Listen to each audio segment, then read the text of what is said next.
horned owl, and he goes by the name of Hudson. Hudson, he's going to take a short while to respond, I think. Hudson, he was actually born in Campbelltown a few years ago. Hudson, come on. You've done all this before, and then quick dropping and then launch. Come on then. Come on. Hudson, the great horned owl. This owl is native to the Americas. Hudson, in fact, the great horned owl dominates the Americas. North and South America dominated by the great horned owl. And I have to tell you this, there are 250 types of owl in the world. Without doubt, no doubt, the most aggressive owl in the world is this one. And I have several keepers that I keep in contact with that refuse to keep great horned owls because of their aggression, especially during the breeding season. For us to go into the great horned owl enclosure here at the Owl Centre, every keeper dreads it because you've got to wear a helmet on your head and you've got to have a shield and a very thick coat to fend off the attacks of the male because he is ferocious.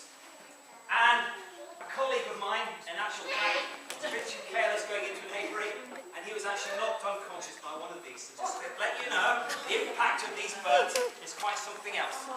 Now, the great horned owl is the dominant owl. It's not the biggest owl in the world, but it is the most aggressive. He even looks angry. When I look at the great horned owl, his eyebrows meet in the middle. He looks to me as if he is saying to the world round about him, come on, you come near me and I'll take you on. And believe me, he isn't bluffing. He really isn't. And still some of the keepers here today, they do live in terror of actually working with the great horned owls. So they definitely have a big attitude. Which, by the way, is the secret of this bird's magnificence and its success. Because the great horned owl can be found breeding in the boreal forest at the very frozen waste grounds of Canada. It can be found breeding in the national parks. Hudson, Hudson. It can be found breeding in the national parks throughout North America. Hudson. It can be found breeding amongst the cacti in the deserts of Mexico.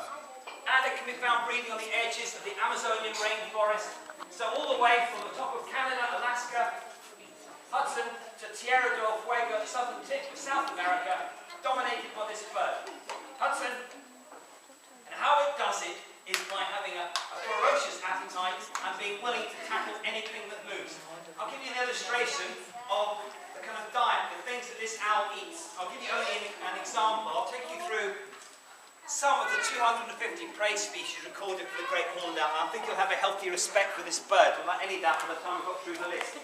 Starting with the smallest, the great horned owl preys on insects and spiders. They prey on scorpions.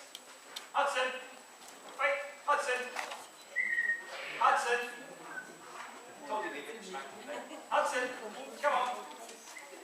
Just checking everything's all right. Hudson, come on.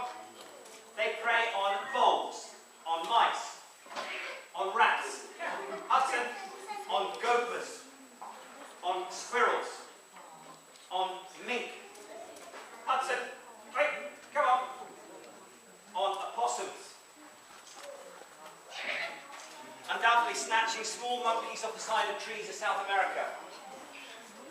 The great horned owl preys on raccoons, on porcupines, on small alligators, turtles, fish, snakes, domestic cats, small dogs. We were contacted by a poultry farmer last year from someone in Canada. She sent me a photograph of an owl that was predating her chickens. Well, I knew what it was before I saw a picture of it. Sure enough, there was a great horned owl visiting her chicken coops each night and was taking one chicken each evening.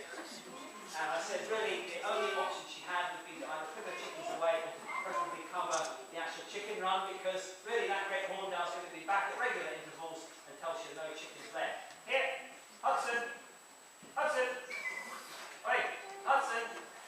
I know I wasn't giving you permission to sit around and look, but I did say, go on, Hudson, go on.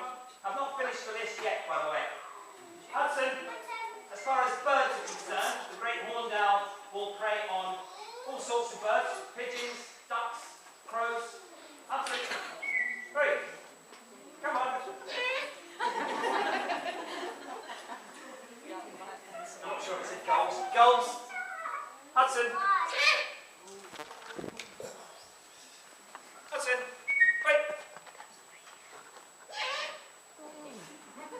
Hudson.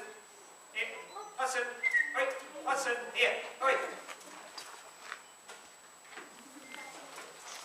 They also prey on geese, herons. There's a very interesting footage on YouTube of a remorseless attack of a great horned owl on a heron's nest at night time.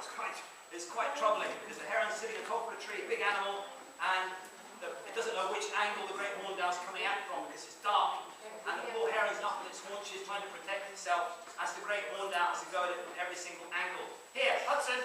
Hudson, wait! Come on! Look, come on! I'll figure on the ground for you. Come on! No? Hudson, wait! Come on! Wait!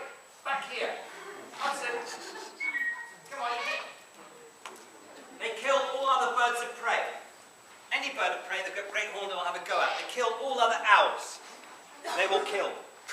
One of our volunteers here that used to be here, sometimes she went to work in Canada, and when she was there she worked at a bird of prey rehabilitation home. And while she was there she came back and she said that during her time there, an American bald eagle, which is very, very big indeed, one with a white head, was handed in injured. The bald eagle had been injured by an attack of a great horned owl. They don't get it all their own way because the bald eagles will also prey on the owls if they can get them. I imagine it's the eagle by day, but the owl has the advantage at night time, of course. And sometimes the bald eagles will go to great lengths to build their nests. And just when they're about ready to lay their eggs, the local pair of great horned owls say, "I'm sorry, we're having that," and they move in and they don't allow the eagles to breed in that particular year. Now, one particular animal I've omitted from the list of its prey species, by the way, is the skunk. They do like skunk. And in fact, there's a book on the birds of North America which actually tells you that you can locate the great horned owl there sometimes by smell. And what they're referring to is that sometimes you're coming into the edge of the forest, your nostrils are greeting this terrible stench, and what you're actually smelling are the strewn remains of skunk around the edge of the nest.